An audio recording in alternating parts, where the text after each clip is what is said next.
যেখানে আমাদের পার্শ্ববর্তী দেশ ভারত পাকিস্তান এর প্রধান বিচারপতির মান্থলি সম্মানী 4 লাখ, 5 লাখ, 6 লাখ বাংলাদেশি টাকায়, এখানে আমাদের দেশের প্রধান বিচারপতির মান্থলি সম্মানী মাত্র 1,05,000 টাকা।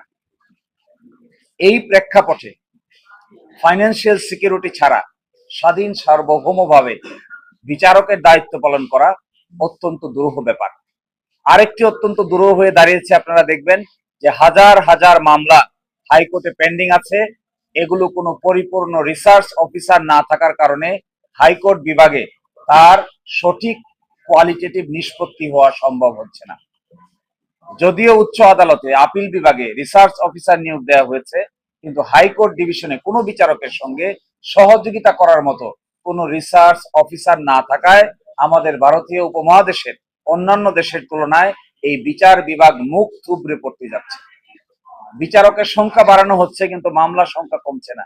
এর পিছনে প্রধান কারণ বিচারকদের সহযোগিতা করার মতো যথেষ্ট ইফিশিয়েন্ট হেল্পিং হ্যান্ডস নাই।